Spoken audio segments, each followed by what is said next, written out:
Welcome everyone. आज देखेंगे कि कैसे पंचायती राज इंस्टीट्यूशंस को हमारे कॉन्स्टिट्यूशन में इंक्लूड करा गया, रिलेटेड प्रोविजंस क्या हैं, उनको कौन सी पावर्स दी गई हैं।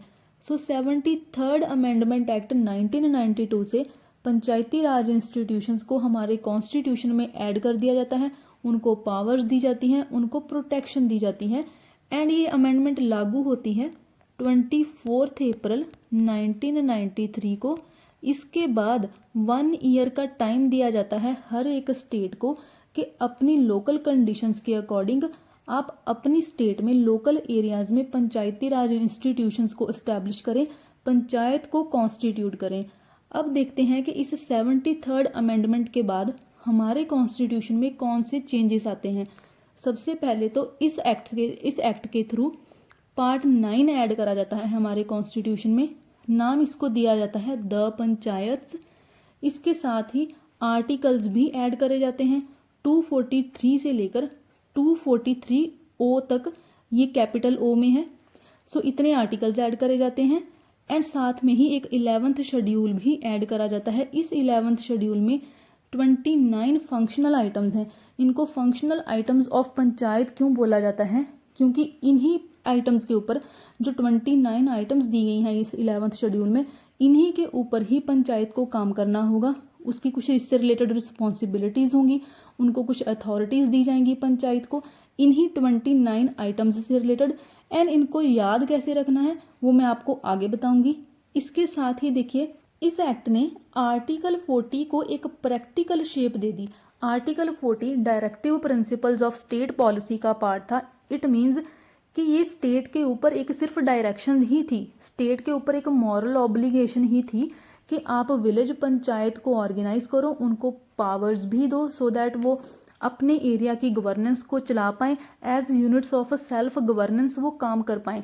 लेकिन स्टेट्स के ऊपर कोई कंपल्शन नहीं थी, उनके ऊपर ये लीगली बाइंडिंग नहीं था कि उनको पंचायती राज सिस्टम को ऑर्गेनाइज करना ही है, पंचायत को ऑर्गेनाइज करना ही है। बट जैसे ही ये 73rd अमेंडमेंट एक्ट लागू हो जाता है, उसके बाद स्टेट के ऊपर अब बाइंडिंग है कि उनको अपने लोकल एरियाज के लिए, विलेजेस के लिए एक पंचायत को ऑर्गेनाइज करना होगा, उनको पावर्स भी देनी होगी, कुछ फाइनेंशियल रिसोर्सेज भी देने होंगे सो दैट वो अपने एरिया की गवर्नेंस को चला पाएं। जैसे स्टेट लेवल पर एक गवर्नेंस चलती है, वैसे ही लोकल लेवल पर भी एक गवर्नेंस चल पाएगी। सो इस अमेंडमेंट के बाद इस आर्टिकल 40 को एक प्रैक्टिकल शेप मिल जाती है। अब ये आर्टिकल 40 एक जस्टिशिएबल पार्ट बन चुका है। अब देखिए नेक्स्ट, ओके, ये जो 29 आइटम्स दी गई हैं 11th शेड्यूल में, इससे रिलेटेड आर्टिकल है 243 क्लॉज जी। नाउ देखिए, इस अमेंडमेंट के आने के बाद पंचायती राज इंस्टीट्यूशंस को एक कॉन्स्टिट्यूशनल स्टेटस मिल चुका है। एंड कॉन्स्टिट्यूशनल स्टेटस का मतलब क्या है कि जैसे सेंटर की एंड स्टेट गवर्नमेंट्स की कुछ पावर्स हमारे कॉन्स्टिट्यूशन में प्रोटेक्टेड है, state government and central governments को कुछ प्रोटेक्शंस भी मिली हुई हैं, वैसे ही अब लोकल गवर्नमेंट्स या फिर पंचायत को भी प्रॉपर प्रोटेक्शंस मिली हुई हैं हमारे कॉन्स्टिट्यूशन में।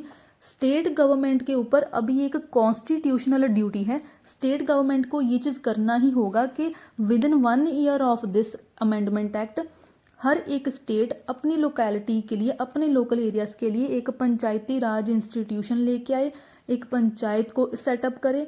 अब कोई भी स्टेट ये नहीं कर पाएगी कि किसी स्टेट में इलेक्शंस हो रहे हैं, किसी में 2 टीयर हैं, किसी में 3 टीयर हैं। इस अमेंडमेंट एक्ट के बाद प्रॉपर स्ट्रक्चर भी बना दी गई है कि 3 टीयर की स्ट्रक्चर होगी। इस अमेंडमेंट एक्ट के बाद हर एक स्टेट के ऊपर ये बाइंडिंग भी हो चुका है कि 5 ईयर्स के अंदर इलेक्शन होने ही हैं। एंड इस एक्ट ने 2 तरह की प्रोविजंस दी हैं। फर्स्ट प्रोविजन है कंपल्सरी, जिसको मैंडेटरी एंड ऑब्लिगेटरी प्रोविजंस भी बोलते हैं, क्योंकि देखिए नाम से ही पता चल रहा है ये स्टेट के लिए कंपल्सरी हो जाएगा कि जब भी कोई स्टेट गवर्नमेंट या स्टेट लेजिस्लेचर पंचायत से रिलेटेड कोई लॉ लेके आता है, अगर किसी भी स्टेट लेजिस्लेचर ने पंचायत से रिलेटेड कोई लॉ निकाला है तो उसमें इन कंपल्सरी प्रोविजंस को इंक्लूड करना ही होगा। स्टेट के ऊपर ये एक कंपल्शन है, ये एक ऑब्लिगेशन है। बट साथ में ही इस एक्ट में कुछ वॉलंटरी प्रोविजंस भी हैं। इन वॉलंटरी प्रोविजंस की कोई भी कंपल्शन नहीं है स्टेट के ऊपर। इनसे रिलेटेड स्टेट को एक राइट दे दिया गया है कि स्टेट के पास अपना राइट है कि वो लोकल फैक्टर्स को कंसिडर करे, जैसे कि पंजाब की ज्योग्राफी अलग है, हिमाचल प्रदेश की ज्योग्राफी टेरेन उसकी अलग है। अगर आप सदर्न पार्ट ऑफ इंडिया में चले जाओ तो वहाँ की जो ज्योग्राफी होगी वो डिफरेंट होगी, वेस्टर्न घाट्स वाले एरियाज आ जाएंगे, है ना। हर एक स्टेट का पॉलिटिकल एडमिनिस्ट्रेटिव सिस्टम अलग होगा, कल्चर ट्रेडिशंस अलग होगी। तो वॉलंटरी प्रोविजंस से रिलेटेड स्टेट्स को एक राइट दे दिया गया है कि आप अपनी लोकल कंडीशंस को कंसिडर करके ही इन प्रोविजंस को अपने लॉज में इंक्लूड करो, बट ये उनके ऊपर बाइंडिंग नहीं है। इन कंपल्सरी एंड वॉलंटरी प्रोविजंस को कैसे याद रखना है उससे रिलेटेड मैं कुछ ट्रिक्स बताऊंगी। बहुत सही ट्रिक्स हैं, एग्जाम टाइम में बहुत हेल्प करेंगे वो ट्रिक्स, चाहे वो वन डे एग्जाम हो, प्रीलिम्स एग्जाम हो, या फिर अगर यूपीएससी मेंस में आंसर राइटिंग करनी है तब भी ये ट्रिक्स आपको बहुत काम आएंगे। अब देखिए इस एक्ट का और एक फायदा क्या हुआ कि इसने रिप्रेजेंटेटिव डेमोक्रेसी को पार्टिसिपेटरी डेमोक्रेसी में कन्वर्ट कर दिया। रिप्रेजेंटेटिव डेमोक्रेसी का मतलब क्या है कि लोगों ने अपना एक रिप्रेजेंटेशन चुना है एंड वो रिप्रेजेंटेटिव ही लोगों के बिहाफ पर रूल कर रहा है। लेकिन पार्टिसिपेटरी डेमोक्रेसी में देखिए अब विलेज लेवल तक डेमोक्रेसी पहुंच गई है इस अमेंडमेंट के बाद, क्योंकि देखिए अब विलेजर्स के पास ही राइट है, विलेजर्स खुद में से ही कुछ लोगों को इलेक्ट करेंगे। विलेजर्स के पास एक राइट है कि एक सर्टेन एज के बाद वो इन इलेक्शंस में पार्टिसिपेट खुद भी कर सकते हैं, अपने विलेज की गवर्नेंस को चला सकते हैं। सो देखिए पहले तो उनको एक रिप्रेजेंटेटिव ही चूज करना पड़ता था जो कि सिर्फ स्टेट या डिस्ट्रिक्ट लेवल तक ही रह रहा था। अब लेकिन क्या है, विलेजर्स खुद पार्टिसिपेट कर रहे हैं। सो रिप्रेजेंटेटिव डेमोक्रेसी जो पहले थी अब वो एक पार्टिसिपेटरी डेमोक्रेसी बन गई है। अब इस 73rd अमेंडमेंट के जो फीचर्स हैं वो देखते हैं। सबसे पहला फीचर है ग्राम सभा से रिलेटेड। ओके, इस एक्ट में बहुत सारी जगह पर ग्राम सभा एंड पंचायत को यूज करा गया है। दोनों वर्ड्स में डिफरेंस स्टार्टिंग में ही बता रही हूँ। ग्राम सभा पूरे विलेज के लोग हैं जिनका नाम एक इलेक्टोरल रोल में रजिस्टर्ड होगा। वो लोग जिनके पास वोटिंग का राइट है, 18 ईयर के ऊपर के जो लोग होंगे उनको क्योंकि वोटिंग करने का राइट होगा तो वो सारे लोग ही ग्राम सभा का पार्ट बनेंगे। दैट इज उसमें बच्चे वगैरह चिल्ड्रन वगैरह इंक्लूडेड नहीं है। एंड पंचायत एक प्रॉपर इलेक्टेड बॉडी है जो कि ग्राम सभा ने इलेक्ट कर ली है, जिसमें एक तो सरपंच होगा, उसके साथ ही हेल्प करने के लिए 4 या 5 उसमें पंच होंगे। सो पंचायत एक इलेक्टेड बॉडी है विलेज की एंड ग्राम सभा विलेज के सारे लोग हैं जिनके पास वोटिंग का राइट है। सो फर्स्ट फीचर इस एक्ट का क्या कहता है कि ग्राम सभा पंचायती राज सिस्टम की एक प्राइमरी बॉडी होगी। पंचायती राज सिस्टम का फाउंडेशन ग्राम सभा ही है। फाउंडेशन क्यों है? क्योंकि पंचायत जो है वो ग्राम सभा से ही बन के आ रही है, ग्राम सभा से ही लोग इलेक्ट कर रहे हैं पंचायत को। एंड इस ग्राम सभा को आप विलेज असेंबली भी बोल सकते हो। इनमें सारे रजिस्टर्ड वोटर होंगे, जैसे कि मैं बता चुकी हूँ। एक सर्टन एज के ऊपर जैसे कि अबव 18 वाले जो जितने भी लोग होंगे उनको वोटिंग का राइट होगा। एक रजिस्टर में इलेक्टोरल रोल जिसको बोलते हैं उसमें सारे लोग जो भी वोट कर सकते हैं उनका नाम होता है। सो जितने भी लोग उस इलेक्टोरल रोल में होंगे, जिनका भी नाम होगा उस रोल में, 18 ईयर के ऊपर के लोग जिनको वोटिंग का राइट है वो सारे ही विलेज असेंबली का पार्ट बनेंगे एंड ग्राम सभा का पार्ट बनेंगे। एंड यही ग्राम सभा फिर पंचायत को इलेक्ट करेगी। नेक्स्ट इस अमेंडमेंट ने कहा कि पंचायत के लिए 3 टियर सिस्टम ही फॉलो करा जाएगा। जैसे कि बलवंत राय मेहता कमेटी ने कहा था, उसके अलावा भी बहुत सारी कमेटीज थी जिन्होंने 3 टियर सिस्टम की बात करी थी। ऐसे ही इस अमेंडमेंट ने 3 टियर सिस्टम को फॉलो करा। Village level, intermediate level and district level. Village level पर बन जाएगी ग्राम सभा, इंटरमीडिएट लेवल पर होगी दैट इज जो ब्लॉक लेवल या फिर तालुका लेवल होगा उस पर होगी पंचायत समिति, एंड जो डिस्ट्रिक्ट लेवल होगा उस पर होगी जिला परिषद।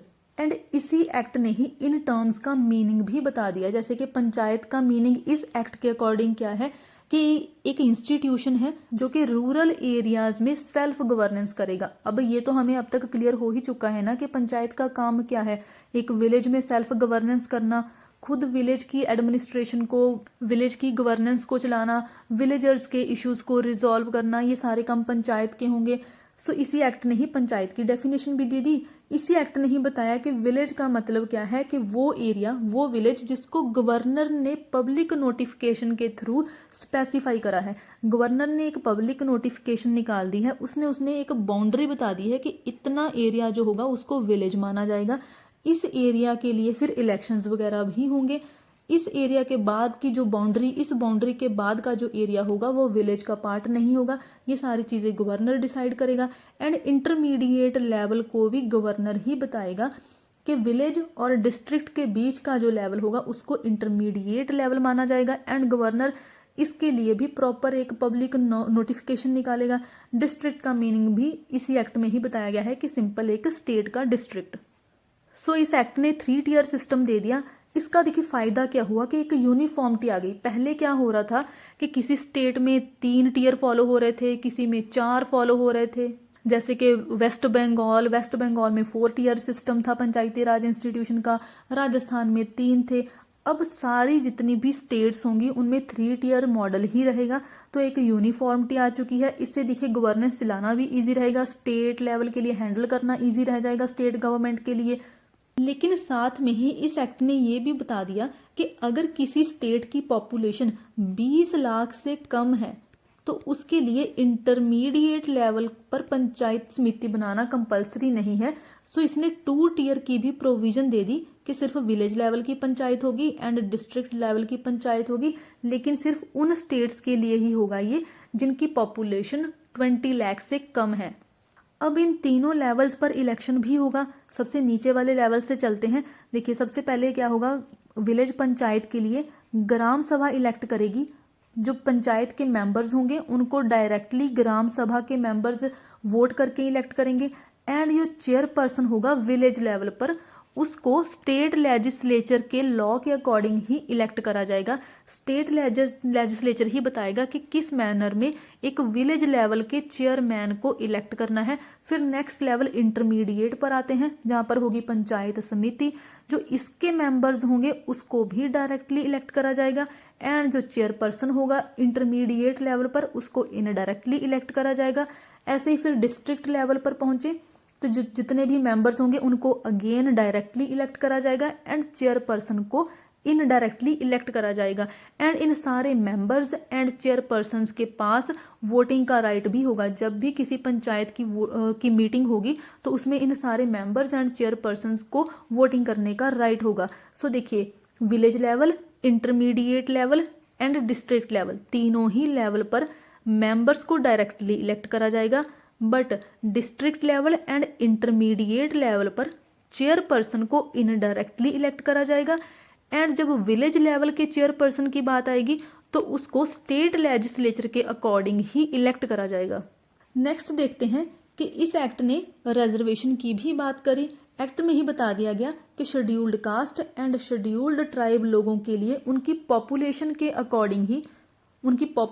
अकॉर्डिंग ही एक रिजर्वेशन दे दी जाएगी। एंड साथ में इसने बता दिया कि वुमेन्स को भी 1/3 रिजर्वेशन दी जाएगी टोटल सीट में से। एंड ये रिजर्वेशन का क्राइटेरिया पंचायत के मेंबर्स के लिए भी एप्लीकेबल है एंड पंचायत के चेयरपर्सन के लिए भी एप्लीकेबल है। एक बात याद रखनी है कि ये जो 1/3 रिजर्वेशन है विमेन की, इसमें SC/ST विमेन भी इंक्लूडेड है। ऐसा नहीं है कि SC/ST विमेन को अलग रिजर्वेशन दी गई है एंड दूसरी कैटेगरीज की जो विमेन है उनको अलग रिजर्वेशन दी गई है। सिर्फ 1/3 टोटल रिजर्वेशन ही है दोनों के लिए। एंड अगेन ये रिजर्वेशन मेंबर्स के लिए भी है एंड ये चेयरपर्सन के लिए भी है। एंड अगर स्टेट लेजिस्लेचर को लगता है कि अदर बैकवर्ड क्लासेस भी हैं विलेज की जिनको रिजर्वेशन की जरूरत है तो उसके अकॉर्डिंग फिर स्टेट लेजिस्लेचर ये चीज डिसाइड कर सकता है OBC कैटेगरी के लिए। अब एक और चीज याद रखनी कि एक आर्टिकल है 334। स्टार्टिंग में क्या था कि कॉन्स्टिट्यूशन के कमेंसमेंट के 10 साल तक ही रिजर्वेशन रहेगी, बट जितनी भी गवर्नमेंट्स आई उन्होंने इसको आगे फर्दर 10 ईयर करके एक्सटेंड करा। सो पहले क्या था, इस आर्टिकल के अकॉर्डिंग ऐसे ही 10 करते हुए 2020 लास्ट था जब रिजर्वेशन को एक्सटेंड लास्ट करा जाएगा। लेकिन अब क्योंकि 10 साल और बढ़ा दिए गए हैं तो ये जो रिजर्वेशन है 2030 तक कंटिन्यू रहेगी इस आर्टिकल 334 के अकॉर्डिंग। और आपने क्या याद रखना है, ये रिजर्वेशन अरुणाचल प्रदेश के लिए एप्लीकेबल नहीं है क्योंकि वहां पर कोई शेड्यूल्ड कास्ट है ही नहीं, वहां पर सिर्फ शेड्यूल्ड ट्राइब्स ही हैं। एंड इसीलिए ही ये अलग से एक प्रोविजन ऐड करी गई थी बाय 83 कॉन्स्टिट्यूशनल अमेंडमेंट एक्ट 2000। इस एक्ट ने एक टेन्योर भी फिक्स कर दिया कि 5 साल का पंचायत का एक फिक्स टेन्योर होगा, लेकिन 5 साल खत्म होने से पहले भी एक पंचायत को डिसॉल्व करा जा सकता है। लेकिन फ्रेश इलेक्शन कंडक्ट करे जाएंगे विद इन 6 मंथ ही अगर किसी पंचायत को डिसॉल्व कर दिया गया है। सो 2 तरह के इलेक्शन हो सकते हैं। अगर तो ये 5 साल का टर्म खत्म होने वाला है तो खत्म होने से पहले ही नेक्स्ट पंचायत के लिए इलेक्शन कंडक्ट करवाए जाएंगे।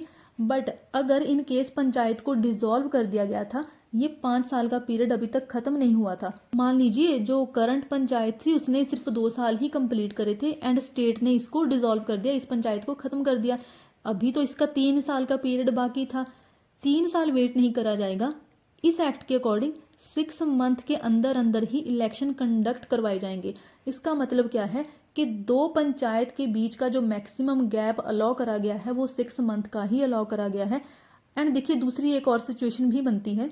एक और सिचुएशन क्या है कि जब पंचायत को डिसॉल्व करा गया था उसके बाद का पीरियड 6 मंथ से कम था। देखिए 6 मंथ तो इस एक्ट में ही अलाउ कर दिए गए हैं, लेकिन जब पंचायत को स्टेट ने डिसॉल्व करा था या फिर पंचायत को ख़त्म कर दिया था तो उस टाइम पर जो बाकी का पीरियड रहता था उसका पूरा 5 साल ख़त्म होने का, ठीक है, वो 6 मंथ से भी कम था। तो इस सिचुएशन में इलेक्शन कंडक्ट करवाने की ज़रूरत नहीं है।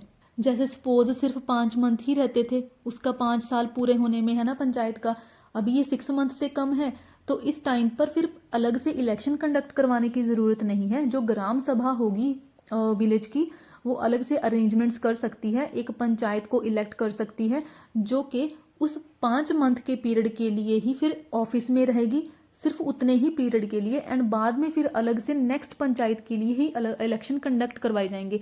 ये थोड़ी सी आपने चीज़ें याद रखनी है। अब नेक्स्ट देखते हैं इनकी क्वालिफिकेशंस। अच्छा, उससे पहले क्योंकि इलेक्शन की बात हो रही है तो जब भी इनमें इलेक्शन कंडक्ट करवाए जाएंगे तो उसकी रिस्पॉन्सिबिलिटी स्टेट इलेक्शन कमीशन की होगी, चाहे इलेक्शन की प्रेपरेशन करनी चाहे फिर इलेक्शन को कंडक्ट करवाना होगा। सो इसके लिए एक स्टेट इलेक्शन कमिश्नर होगा, उसको गवर्नर अपॉइंट करेगा, उसकी जो सर्विस की कंडीशंस होंगी, जो भी उसका टेन्यूर होगा इस स्टेट इलेक्शन कमिश्नर का, सारी चीज़ें गवर्नर ही डिसाइड करेगा। बट इस स्टेट इलेक्शन कमिश्नर का जो रिमूवल होगा वो गवर्नर की रिस्पॉन्सिबिलिटी नहीं होगा, क्योंकि उसको ऐसे ही रिमूव करा जाएगा जैसे कि एक स्टेट के हाई कोर्ट के जज को रिमूव करा जाता है। एंड हाई कोर्ट के जज का रिमूवल प्रोसेस हमने ऑलरेडी देखा है कि उसको प्रेसिडेंट रिमूव करता है on the recommendation of parliament. Lok Sabha Rajya Sabha में अलग से एक स्पेशल मेजॉरिटी से रेजोल्यूशन पास होता है। इसका मतलब क्या है कि स्टेट इलेक्शन कमिश्नर की रिमूवल के लिए गवर्नर का कोई भी रोल नहीं है। अब देखते हैं क्वालिफिकेशंस कि अगर किसी पर्सन को पंचायत का मेंबर बनना है तो उसकी क्वालिफिकेशंस क्या है। पहले तो एज 21 ईयर जिस भी इंसान की हो चुकी है वो मेंबर बनने के लिए क्वालिफाइड है। जैसे कि लोकसभा की एज कितनी थी मेंबर बनने के लिए 25 ईयर्स, तो ऐसे ही पंचायत का मेंबर बनने के लिए 21 ईयर की एज है। लेकिन अगर किसी को डिसक्वालीफाई कर दिया गया है बाय स्टेट लॉ, मतलब स्टेट में ही लेजिस्लेचर का ही कोई ऐसा लॉ था जिसमें किसी इंसान को डिसक्वालीफाई कर दिया गया है, तो वो भी इस पंचायत का मेंबर नहीं बनेगा। ऐसे ही इलेक्शंस कंडक्ट करवाने के लिए स्टेट का एक अलग से लॉ था particularly for elections he, and उस लॉ में भी बता दिया गया है कि एक इंसान जो जिसको भी डिसक्वालीफाई करा गया है इस इलेक्शन लॉ के थ्रू वो भी फिर पंचायत का मेंबर नहीं बन सकता है। अब देखते हैं इसकी पावर से रिलेटेड क्या कहा गया है इस एक्ट में।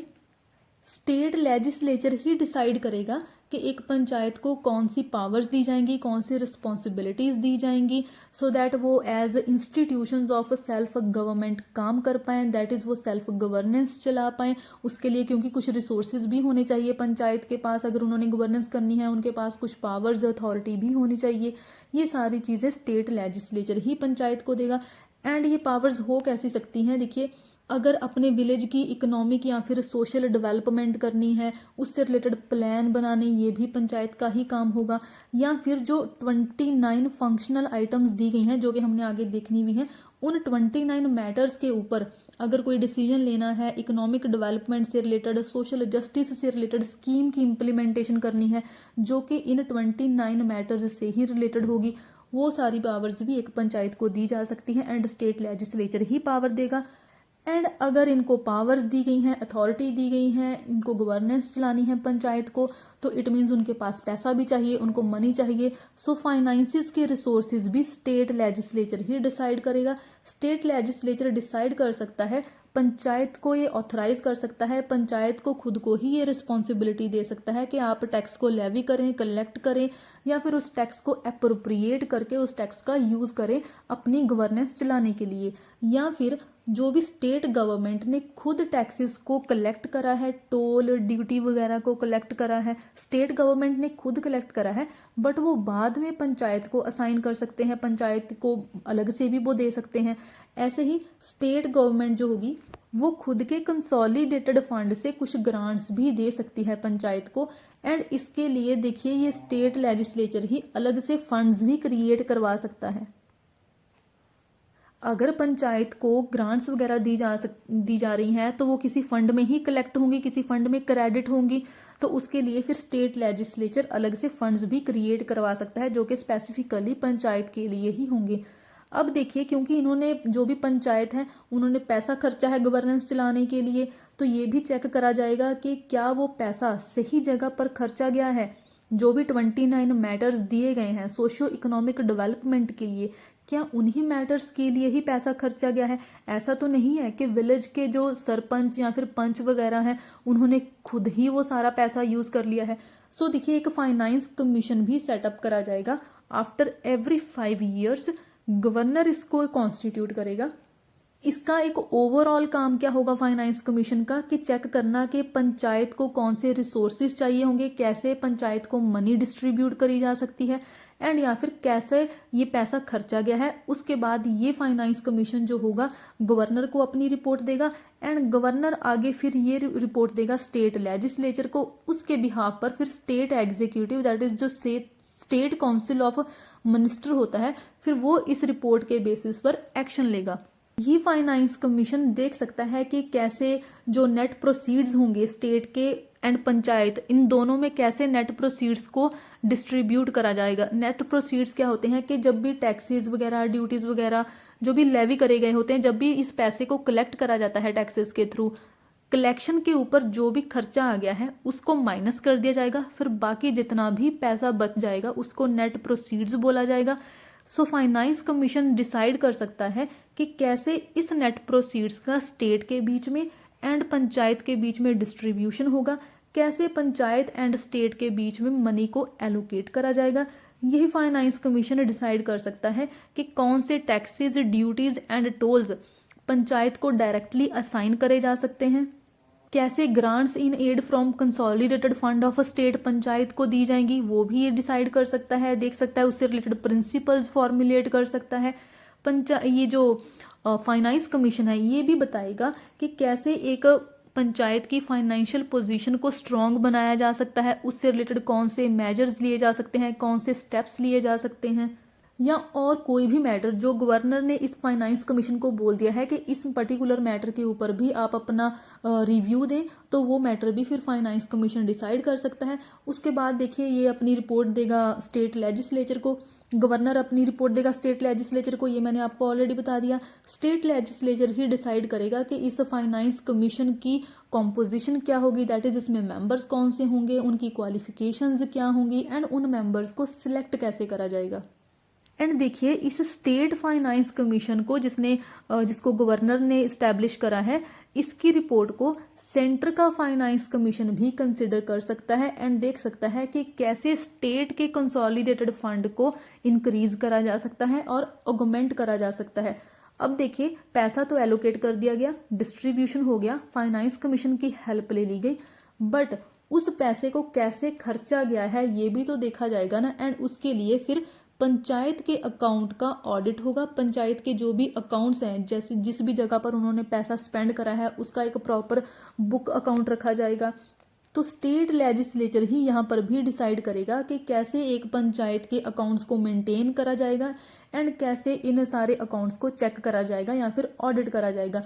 नो जितनी भी इस 73rd अमेंडमेंट एक्ट की प्रोविजंस हैं वो प्रोविजंस यूनियन टेरिटरीज के ऊपर भी एप्लीकेबल है, बट क्योंकि यूटीज जितना भी होगा इनका कंट्रोल मोस्टली सेंटर के पास ही रहता है, central executive that is president के पास ज़्यादातर इनका कंट्रोल होता है, तो प्रेसिडेंट डिसाइड कर सकते हैं कि किसी यूनियन टेरिटरी के ऊपर इस एक्ट को कैसे अप्लाई करा जाएगा, क्या मॉडिफिकेशंस करी जाएंगी इस एक्ट में, या फिर अगर किसी यूनियन टेरिटरी को एक्सेप्शन में भी रखना है तो वो भी प्रेसिडेंट ही डिसाइड कर सकते हैं।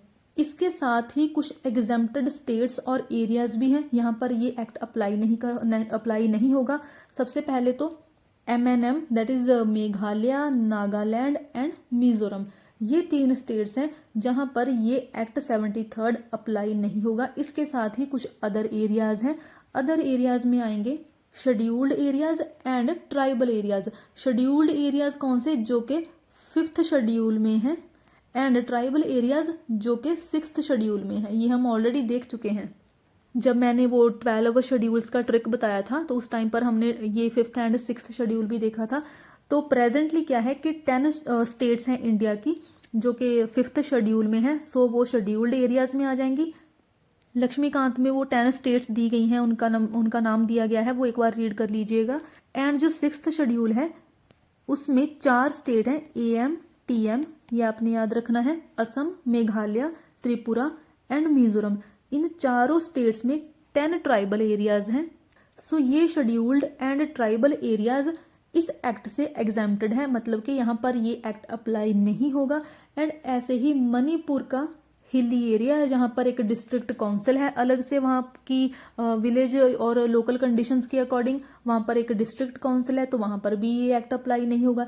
ऐसे ही वेस्ट बंगाल का दार्जिलिंग, यहाँ पर भी ये एक्ट अप्लाई नहीं होगा क्योंकि उसके लिए एक दार्जिलिंग गोरखा हिल काउंसिल है। लेकिन पार्लियामेंट के पास पावर है कि in scheduled areas and tribal areas में भी इस एक्ट को एप्लीकेबल बना सकती है, जिसके लिए फिर बाद में पार्लियामेंट पैसा एक्ट भी लेके आता है, जिसको एक्सटेंशन एक्ट भी बोलते हैं। इस एक्ट से ही, इस पैसा एक्ट के थ्रू ही पार्लियामेंट ने इस एक्ट की प्रोविजंस को इन एग्जेम्प्टेड स्टेट्स एंड एरियाज में भी अप्लाई कर दिया है। अब इस एक्ट को हम बाद में देखेंगे। नेक्स्ट देखिए जो कॉन्टिन्यूअस है, इसका मैं स्टार्टिंग में ही बता चुकी हूँ कि जब ये एक्ट लागू हुआ था, फोर्स में आया था 24 अप्रैल 1993, उसके बाद सारी स्टेट्स को 1 साल का टाइम दिया गया था कि देखिए जब बलवंत राय मेहता कमेटी के बाद सारी स्टेट्स ने पंचायती राज सिस्टम को इस्टेब्लिश करा था, तो हर एक स्टेट में अब पंचायत आ चुकी हैं, ठीक है, लेकिन उनका स्ट्रक्चर डिफरेंट है, उनकी पावर्स डिफरेंट है हर एक स्टेट में। लेकिन जब ये एक्ट आता है उसके बाद 1 साल का टाइम दिया जाता है कि जितनी भी स्टेट्स हैं वो 1 साल के अंदर ही इस एक्ट के अकॉर्डिंग ही अपना स्ट्रक्चर बनाएंगी पंचायत का, इस एक्ट के अकॉर्डिंग ही पावर देंगी। एंड ये भी बता दिया गया कि जो ऑलरेडी पंचायत एग्जिस्ट करती थी, बलवंत राय मेहता कमेटी के बाद जितनी भी स्टेट्स में पंचायत आई थी जो ऑलरेडी एग्जिस्ट करती थी, वो एक्सपायरी डेट तक एग्जिस्ट करेंगी, मतलब कि जितनी भी उनकी टर्म है अभी वो पहले पूरी करेंगी। फिर उसके बाद जो नेक्स्ट पंचायत होगी वो इस 73rd अमेंडमेंट एक्ट के अकॉर्डिंग ही होगी। अब देखिए फिर इसके बाद ही फिर जितनी भी स्टेट्स हैं उन्होंने 1993 एंड 1994 में ही ऑलमोस्ट सारी स्टेट्स ने इस एक्ट के अकॉर्डिंग ही पंचायती राज इंस्टीट्यूशन को अपनी स्टेट में इस्टेब्लिश कर लिया था। एंड इसी एक्ट ने ये भी बता दिया कि पंचायत से रिलेटेड जो भी इलेक्शन मैटर्स होंगे उनके ऊपर कोर्ट का कोई भी पावर नहीं होगा, कोर्ट को बार कर दिया गया है। देखिए स्टेट जो होगा, स्टेट लेजिस्लेचर अपने लॉ के अकॉर्डिंग ही कॉन्स्टिट्यूएंसीज का डिलिमिटेशन करेगा। ये डिलिमिटेशन ऑफ कॉन्स्टिट्यूएंसीज क्या होता है, ये कॉन्सेप्ट हम ऑलरेडी समझ चुके हैं कि कैसे बाउंड्रीज को डिवाइड करा जाता है इलेक्शंस कंडक्ट करवाने के लिए। एंड ऐसे ही सीट्स भी अलॉट करी जाती हैं। सो ये सारी चीज़ें स्टेट लॉ के अकॉर्डिंग ही डिसाइड करी जाती हैं। इन इलेक्शन मैटर्स के ऊपर कोर्ट का कोई भी पावर नहीं होगा, कोर्ट की इंटरफेरेंस को बाहर कर दिया गया है। एंड अगर किसी पंचायत के इलेक्शन को क्वेश्चन करना भी है कि से किसी पंचायत के इलेक्शन में रिगिंग हुई है, तो उस केस में इस इलेक्शन को क्वेश्चन करना है तो प्रॉपर एक इलेक्शन पटिशन डाली जाएगी। एंड ये इलेक्शन पटिशन भी स्टेट लेजिस्लेचर की एक अथॉरिटी इस्टेब्लिश करेगा, स्टेट लेजिस्लेचर। एंड ये अथॉरिटी ही डिसाइड करेगी कि किस मैनर में फिर ये इलेक्शन पटिशन जो होगी वो फाइल करी जाएगी। अब लास्ट है कि जो 29 आइटम्स दी गई हैं 11th शेड्यूल में, पहले तो इससे रिलेटेड आर्टिकल है 243G। ये आर्टिकल इंपॉर्टेंट हो जाता है तो ये आपने याद रखना है। इस 11th शेड्यूल में ये 29 जो आइटम दी गई हैं, ये आइटम पंचायत को पावर देती हैं, रिस्पॉन्सिबिलिटी देती हैं, उनको एक अथॉरिटी देती हैं कि यस ये 29 एरियाज हैं जिनके ऊपर पंचायत को काम करना होगा। एंड इन आइटम्स को देखिए याद कैसे रखना है, आपने ग्रुप्स में क्लब कर लेना है जैसे कि कुछ आइटम्स होंगी जो सिर्फ एग्रीकल्चर से रिलेटेड हैं, जैसे कि फर्स्ट, सेकंड एंड थर्ड।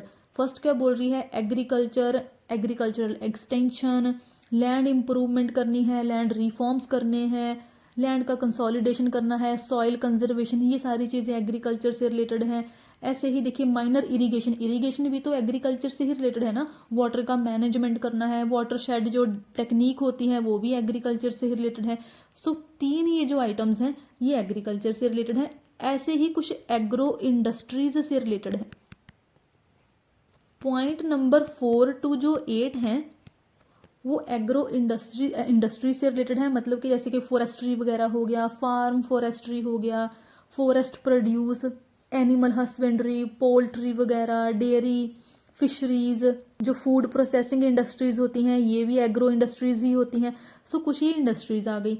ऐसे ही कुछ विलेज फैसिलिटी में कुछ आइटम्स को आपने क्लब कर लेना है। विलेज फैसिलिटी में आइटम नंबर 9 टू 16, देखिए विलेज वगैरह में हाउसिंग भी चाहिए, हर एक के पास घर होना चाहिए। सो रूरल हाउसिंग से रिलेटेड लोगों के पास पीने का पानी भी होना चाहिए, उनके पास फ्यूल होना चाहिए, फॉडर होना चाहिए, प्रॉपर रोड्स बने होने चाहिए, ब्रिजेस वगैरह। एंड अगर कोई विलेजेस, अगर आप सदर्न साइड ऑफ इंडिया में जाओगे तो बहुत सारे विलेजेस जो होंगे वो वाटरवेज से कनेक्टेड होते हैं, स्पेशली केरला में। सो ऐसे विलेजेस के लिए वाटरवे के थ्रू भी कम्युनिकेशन होगा। जो भी लोग कम्यूट करेंगे वो बोट्स वगैरह से करेंगे। नॉर्मल विलेजेस में जो प्लेन एरियाज होंगे वहाँ पर रोड्स एंड ब्रिजेस बन जाएंगे। ऐसे ही रूरल एरियाज में भी लोगों को इलेक्ट्रिसिटी चाहिए, इलेक्ट्रिसिटी का प्रॉपर डिस्ट्रीब्यूशन होना चाहिए। ये सारी चीज़ें विलेज फैसिलिटीज़ में आ जाएंगी। एंड ये इलेक्ट्रिसिटी देखिए नॉन कन्वेंशनल एनर्जी सोर्सेज से भी आ सकती हैं, जैसे कि अब बहुत सारे विलेजेस में नॉर्मल हो गया है सोलर स्ट्रीट लैंप्स लगे होते हैं। एंड इन एरियाज के लिए, इन विलेजेस के लिए पॉवर्टी अलीविएशन प्रोग्राम्स भी होने चाहिए, सो दैट जो बीपीएल लोग हैं, बिलो पॉवर्टी लाइन के जो लोग आते हैं, उनको पॉवर्टी से निकाला जा सके। तो ये सारी चीज़ें आप विलेज फैसिलिटीज़ में रख सकते हो। ऐसे ही कुछ आइटम्स को आप एजुकेशन के ग्रुप में रख सकते हो, जैसे कि 17 टू 20 विलेजेस में proper primary and secondary higher education होनी चाहिए। ऐसे ही काम करने के लिए एक टेक्निकल एजुकेशन होनी चाहिए, वोकेशनल एजुकेशन भी होनी चाहिए, अडल्ट एजुकेशन भी होनी चाहिए, नॉन फॉर्मल एजुकेशन, उसके लिए लाइब्रेरीज वगैरह होनी चाहिए। एंड ऐसे ही एक ग्रुप आप हेल्थ का बना सकते हो। हेल्थ के ग्रुप में देखिए क्या आ जाएगा, विलेज के लोगों की हेल्थ का भी तो देखना है ना, सैनिटेशन प्रॉपर होना चाहिए, प्राइमरी हेल्थ सेंटर्स होने चाहिए, डिस्पेंसरीज वगैरह होनी चाहिए। उनको एक्टिविटीज़, कल्चरल एक्टिविटीज़ में वो लोग पार्टिसिपेट कर पाएँ, मार्केट्स वगैरह, फेयर्स वगैरह लगे हों जिसमें वो लोग जा पाएँ, फैमिली वेलफेयर स्कीम होनी चाहिए। तो ये हेल्थ सेक्टर में आ जाएगा। ऐसे ही एक लास्ट ग्रुप आप बनाओगे वल्नरेबल सेक्शन का, देखिए वुमेन, चिल्ड्रन, जो मेंटली रिटार्डेड लोग होते हैं, डिफरेंटली एबल्ड लोग होते हैं, handicapped, scheduled caste, scheduled tribe, ये सारे लोग वल्नरेबल ग्रुप में आ जाएंगे। तो इनके लिए भी पंचायत को काम करना होगा। एक प्रॉपर पब्लिक डिस्ट्रीब्यूशन सिस्टम होना चाहिए जिससे लोग राशन वगैरह लेते हैं, वो भी होना चाहिए। कम्युनिटी एसेट, जो कि पूरे विलेज के एसेट होंगे। एक पार्क, आज के विलेजेस में जो स्मार्ट विलेजेस बनते हैं वहाँ पर प्रॉपर पार्क बने होते हैं, है ना, बच्चों के खेलने के लिए, एक्स्ट्रा एक्टिविटीज़ के लिए। तो वो सारे कम्युनिटी एसेट में आ जाएंगे, वो मेंटेन करना भी पंचायत की ही रिस्पॉन्सिबिलिटी होगी। सो ये इन ग्रुप्स में आप इन 29 आइटम्स को क्लब करोगे, ऐसे आप याद रखोगे, अदरवाइज उनको याद रखना डिफिकल्ट है। एंड जो नेक्स्ट हम देखेंगे वो है compulsory and voluntary provisions. Starting में ही बताया था ना मैंने कि इस 73 अमेंडमेंट एक्ट ने दो तरह की प्रोविजंस ऐड करी थी, कंपल्सरी एंड वॉलंटरी। दोनों के ही अराउंड 10 टू 12 पॉइंट्स हैं, उनको हम ट्रिक्स के साथ कवर करेंगे सो दैट हमें एग्जाम के लिए याद रहें। बहुत सही ट्रिक्स हैं, 2 लाइंस में ही दोनों प्रोविजंस कवर हो जाएंगी, कंपल्सरी एंड वॉलंटरी। एंड आप भी लाइक करें, शेयर करें, सब्सक्राइब करें, अपनी फीडबैक दें सो दैट आपको ऐसे और बहुत सारे ट्रिक्स मिलते रहें एंड आपके कॉन्सेप्ट्स भी क्लियर होते रहें। सो देखते हैं ये compulsory, mandatory and obligatory provisions जो कि 73rd अमेंडमेंट एक्ट के थ्रू आई हैं। कंपल्सरी वो प्रोविजंस हैं जो कि स्टेट लेजिस्लेचर के ऊपर एक कंपल्शन है कि उनको इन प्रोविजंस को कंसिडर करना ही है। इसके लिए ट्रिक आपने याद रखना है, ग्राम 8 पे वोटिंग। प्लीज इसके मीनिंग पर मत जाएं कि इसका मीनिंग क्या निकलता है। इसका फ़ायदा बहुत है, इतनी गारंटी है। सबसे पहला पॉइंट देखिए, मैं पॉइंट्स लिखती जाऊंगी कि लक्ष्मीकांत का कौन सा नंबर है। हमें ये पता है कि ये ट्रिक ग्राम सभा के लिए, पंचायत एंड ऑल इसके लिए है। सो पहला पॉइंट है ग्राम सभा से रिलेटेड, कि ग्राम सभा को ऑर्गेनाइज करना, चाहे एक विलेज के लिए चाहे ग्रुप ऑफ विलेजेस के लिए, ये भी स्टेट के ऊपर मैंडेटरी है, कंपलसरी है। नेक्स्ट देखिए, एक ग्राम सभा अगर ऑर्गेनाइज करी गई है तो ये ग्राम सभा फिर पंचायत को भी इलेक्ट करेगी, है ना। सो सेकंड आ जाएगा पी से आ जाएगा पंचायत। इस ग्राम सभा ने आगे पंचायत को इलेक्ट करना है तीनों लेवल पर, village, intermediate and district level पर। एंड इस पंचायत को इलेक्ट करने के लिए इलेक्शंस भी कंडक्ट करवाए जाएंगे। एंड इलेक्शंस देखिए किसके लिए होंगे, मेंबर्स के लिए भी एंड चेयरपर्सन के लिए भी। सो थर्ड पॉइंट बात करता है कि मेंबर्स के लिए डायरेक्ट इलेक्शंस कंडक्ट करवाना स्टेट के ऊपर कंपल्सरी है, चेयरपर्सन के लिए इनडायरेक्ट इलेक्शन कंडक्ट करवाना भी स्टेट के लिए कंपल्सरी है। ये फोर्थ पॉइंट है। अब अगर इलेक्शन कंडक्ट करवाए हैं, मेंबर्स को इलेक्ट कर लिया गया है, चेयरपर्सन को इलेक्ट कर लिया गया है, तो उनको वोटिंग राइट भी मिलेगा। सो फिफ्थ पॉइंट है लक्ष्मीकांत का वोटिंग राइट से रिलेटेड, कि इन मेंबर्स एंड चेयरपर्सन जिनको इलेक्ट कर लिया गया है उनको वोटिंग राइट मिलेगा। एंड ये मेंबर और चेयरपर्सन बनने के लिए एक एज लिमिट रखी गई है। सो 21 ईयर की एज को मिनिमम रखना भी ये स्टेट की ही रिस्पॉन्सिबिलिटी है।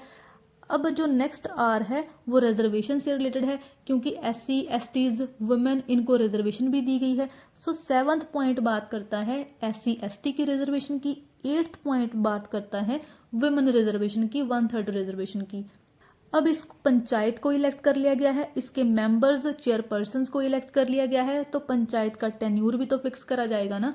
तो 5 ईयर का टेन्यूर है, टी से क्या है टेन्यूर, 9th पॉइंट है ये, 5 ईयर का टेन्यूर रखा गया है। एंड अगर सुपर सेशन होता है, पंचायत को खत्म कर दिया जाता है, तो विदिन 6 मंथ ही नेक्स्ट पंचायत के लिए इलेक्शंस भी कंडक्ट करवाए जाएंगे। ये भी स्टेट की ही रिस्पॉन्सिबिलिटी होगी। एंड इसका एक लास्ट पॉइंट है कि अगर पंचायत को इलेक्ट कर लिया गया है, उसके लिए इलेक्शंस कंडक्ट करवाने हैं, तो एक स्टेट इलेक्शन कमीशन भी होगा, जो कि एक अलग से बॉडी होगी इलेक्शन कंडक्ट करवाने के लिए। इस पंचायत को काम भी करना है, रिसोर्सेज भी चाहिए, तो एक स्टेट फाइनेंस कमीशन भी होगा जो इन फाइनेंशियल पोजीशन को देखेगा, फाइनेंशियल रिसोर्सेज को देखेगा। सो ये compulsory, mandatory and obligatory provisions यहाँ पर कंप्लीट होती हैं। नेक्स्ट देखते हैं अब वॉलंटरी, डिस्क्रिशनरी और ऑप्शनल प्रोविजंस, जो कि स्टेट के ऊपर एक कंपल्शन नहीं है, स्टेट के लिए बाइंडिंग नहीं है इन प्रोविजंस को कंसिडर करना। इसके लिए ट्रिक आपने याद रखना है, powers of chairperson of P यहाँ पर देखिए पार्लियामेंट है, और SL से है state legislature, to make grants to backward classes. सबसे पहला है पावर्स। तो पावर्स किसको दी जाएंगी, हम ग्राम सभा पंचायत की बात कर रहे हैं, तो यहाँ पर हम ग्राम सभा एंड पंचायत की पावर्स की ही बात करेंगे। सबसे पहला जो पॉइंट है वो ग्राम सभा की पावर्स की बात करता है, कि देखिए स्टेट लेजिस्लेचर ही है जो कि ग्राम सभा को पावर्स देगा। ग्राम सभा को विलेज लेवल पर कौन से फंक्शन कर सकती है ये, वो पावर्स भी स्टेट लेजिस्लेचर ही देगा ग्राम सभा को। तो पहली पावर। जो नेक्स्ट पावर है वो हम पंचायत की पावर्स की बात करेंगे। जो 7th से लेकर 10th पॉइंट है लक्ष्मीकांत का, वो पंचायत की पावर्स की बात करता है। 7th पॉइंट क्या है कि पंचायत को एक ऑटोनोमस बॉडी बनाना, एक सेल्फ गवर्निंग इंस्टीट्यूशन बनाना, इसके लिए उसको पावर्स चाहिए, है ना। तो ये पावर्स देना, अथॉरिटी देना, ये भी स्टेट लेजिस्लेचर का काम है, बट ये एक वॉलंटरी और स्टेट की डिस्क्रिशनरी पावर है। ये स्टेट की मर्जी पर डिपेंड करता है कि वो पंचायत को ऐसी पावर्स देती हैं या फिर नहीं। एंड 8th पॉइंट भी ये बात करता है कि जो 29 फंक्शनल आइटम्स दी गई हैं 11th शेड्यूल में, उसके लिए अगर पंचायत ने काम करना है इकोनॉमिक डेवलपमेंट के लिए, सोशल जस्टिस के लिए, उन्हीं 29 आइटम्स के ऊपर, तो उससे रिलेटेड भी पावर्स और रिस्पॉन्सिबिलिटीज देना ही स्टेट लेजिस्लेचर का काम होगा। अगेन ये वॉलंटरी है। एंड 9th पॉइंट बात करता है फाइनेंशियल पावर्स की। हमने इस एक्ट की प्रोविजंस में ही देखा था ना 73rd में, कि स्टेट लेजिस्लेचर ही डिसाइड करेगा कि अगर पंचायत को अलग से पावर्स देनी है या फिर स्टेट जो होगी वो खुद ही पहले फंड्स वगैरह को कलेक्ट करेगी, टैक्सेस को कलेक्ट करेगी, उसके बाद अलग से पंचायत को देगी। तो ये सारी चीज़ें भी स्टेट लेजिस्लेचर ही डिसाइड करेगा। स्टेट लेजिस्लेचर ही या फिर स्टेट गवर्नमेंट ही डिसाइड करेगी कि क्या पंचायत को पावर देनी है कि वो टैक्सेस कलेक्ट कर ले, टैक्सेस को लेवी कर ले, या फिर टोल्स कलेक्ट कर ले जो कि रोड्स वगैरह से कलेक्ट करे जाते हैं, कोई फीस कलेक्ट कर ले जो कि फेयर्स वगैरह मेला वगैरह लगते हैं उनसे फ़ी कलेक्ट करी जाती है ऑर्गेनाइज करने के लिए। ये सारी पावर पंचायत को देना ना देना ये भी स्टेट की ही रिस्पॉन्सिबिलिटी है, स्टेट के पास ही ये पावर है। चेयरपर्सन से रिलेटेड है लक्ष्मीकांत के पॉइंट्स 2 to 4। पॉइंट 2 क्या कहता है कि कैसे इस चेयरपर्सन को इलेक्ट करना है, वो मैनर भी स्टेट ही डिसाइड करेगी। उसके बाद एक देखिए विलेज लेवल का चेयरपर्सन है ना, ये थर्ड पॉइंट है। विलेज लेवल के चेयरपर्सन को इंटरमीडिएट लेवल पर रिप्रेजेंटेशन देना, ये भी स्टेट ही डिसाइड करेगी। एंड एक इंटरमीडिएट लेवल के चेयरपर्सन को डिस्ट्रिक्ट लेवल में रिप्रेजेंटेशन देना, ये भी एक स्टेट की वॉलंटरी प्रोविजन ही है। नेक्स्ट है पार्लियामेंट और स्टेट लेजिस्लेचर, ये है 5th पॉइंट। इसमें बात करी गई है, देखिए जैसे चेयरपर्सन को इंटरमीडिएट लेवल और डिस्ट्रिक्ट लेवल ऐसे रिप्रेजेंटेशन दी गई थी, तो जो पार्लियामेंट दोनों ही हाउसेस के मेंबर्स होंगे एमपीज, और जो स्टेट लेजिस्लेचर के एमएलए होंगे दोनों ही हाउसेस के, उनको किसी पंचायत के इंटरमीडिएट लेवल या फिर डिस्ट्रिक्ट लेवल या फिर विलेज लेवल इनमें रिप्रेजेंटेशन देनी है या फिर नहीं देनी है, ये भी एक स्टेट की वॉलंटरी प्रोविजन ही है। नेक्स्ट 2 मेक को छोड़ दीजिएगा। ग्रांट्स से रिलेटेड आपने याद रखना है पॉइंट नंबर लक्ष्मीकांत का 11th एंड 12। वैसे हमने प्रोविजंस जब हमने एक्ट की देखी थी तभी देख लिया था कि जो ग्रांट्स इन एड होती हैं वो पंचायत को देना कंसोलिडेटेड फंड ऑफ स्टेट से, ये सारी चीज़ें भी स्टेट लेजिस्लेचर ही डिसाइड करता है। एंड उसके लिए स्टेट लेजिस्लेचर चाहे तो अलग से एक फंड भी क्रिएट करवा सकता है जिसमें सारा पैसा क्रेडिट करा जाएगा, जो कि पॉइंट नंबर 12 है। लास्ट है बैकवर्ड क्लासेस, ये भी हम ऑलरेडी वैसे 73rd एक्ट की जब प्रोविजंस देखी थी फीचर्स में हम कवर कर चुके हैं कि स्टेट लेजिस्लेचर को अगर लगता है कि विलेज की कुछ बैकवर्ड क्लासेस अनरिप्रेजेंटेड हैं उनको भी रिजर्वेशन मिलनी चाहिए, तो स्टेट लेजिस्लेचर ये डिसाइड कर सकता है। लेकिन ये क्या है, एक वॉलंटरी प्रोविजन है, ये स्टेट की मर्जी के ऊपर डिपेंड करता है कि बैकवर्ड क्लासेस को रिजर्वेशन देनी है या फिर नहीं देनी है। यहाँ पर ये प्रोविजंस खत्म होती हैं। नेक्स्ट देखेंगे पैसा एक्ट और एक्सटेंशन एक्ट, नेक्स्ट वीडियो में देखेंगे इसको। Please like share and subscribe करना मत भूलें। Thank you.